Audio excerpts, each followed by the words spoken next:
Good afternoon. So, I know you booked this reading at this point almost a week or two ago, and I know you were really hoping or desiring a quicker response than what I'm giving right now. And I have to say, I do apologize.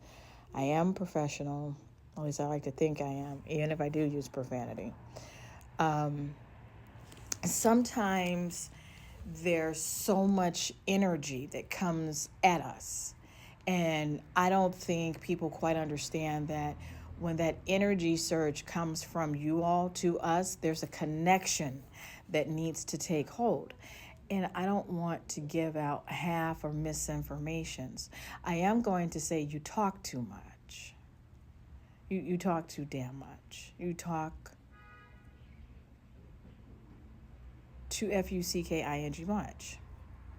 You are not supposed to, and I know I text you this, you are not supposed to tell these people that you were quitting. And you're talking about my mental health, I couldn't take it, blah, blah, blah. Buck up.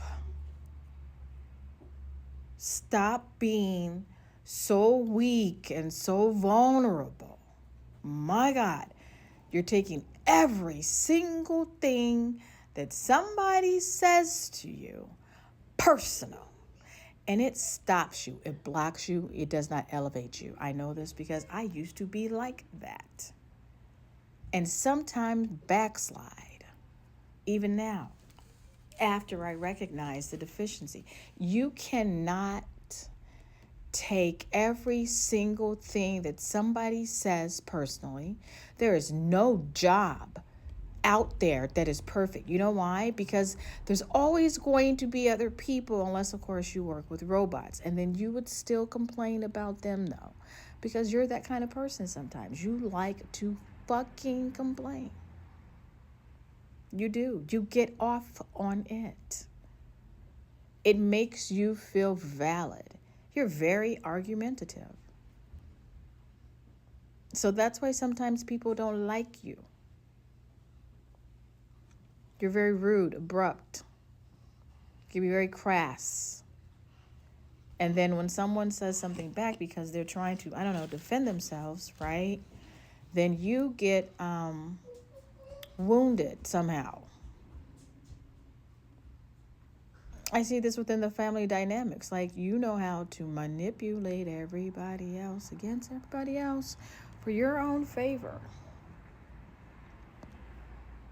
I can see it. I can see it even better right now. I'm really focused in on you, boo. So I went ahead and I pulled these cards and I debated for a couple of days, right? I was like, I don't know. I want to pull this deck. I don't know if I want to pull this deck. And I said, let me go with the Oracle decks because Oracle decks, my opinion, which means I'm stating something that I feel because it works for me. So if it doesn't work for you, I don't give a fuck because I'm saying how I feel because it's my fucking opinion. I love it when people miss that part. It's an opinion. It doesn't have to be based on anything valid because it's how the person feels. It's a spiritual thing that you cannot assess. So I wanted to just point out there's some interesting dynamics going on with you. So in these oracle cards, one of them was the words are compassion, divine connection, and protected. And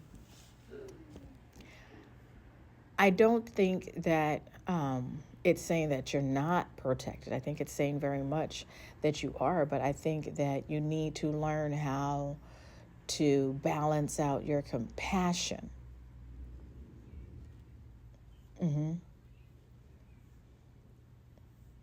I think that if you balance that out, your compassion, for not just for other people but also for yourself, I think you'll be on a good path, a better path, because you like to manipulate people. So yeah. But anyway, yeah. What the cards suggest for you to wear, I will go with the next 6 months, 6 to 9 months, depending on your, pocket. Rhodonite, amethyst, and black tourmaline to help get you back on your right path, right? So that you can be divinely connected. I think it would help you to stop seeing that you have to manipulate people to your side, to your benefit. Because you step in and you divide the group. You divide the group in the house too.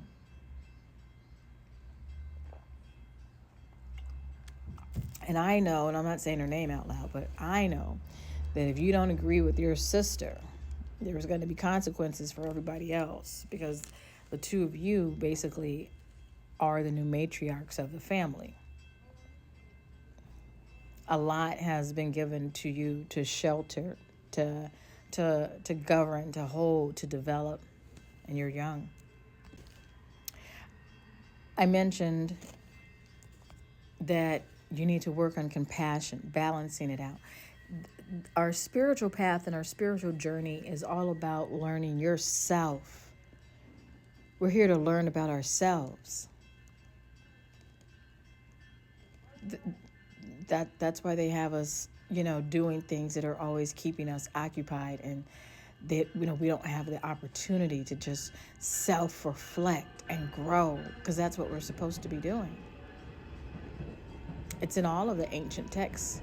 Know thyself. Yeah, it's already out there. I'm not inventing it. I'm not cluing you into anything, because it's already there. It was there before I was born. But people are not paying attention. You have to have balance. You have to know yourself. You have to know how to move in your shadow self.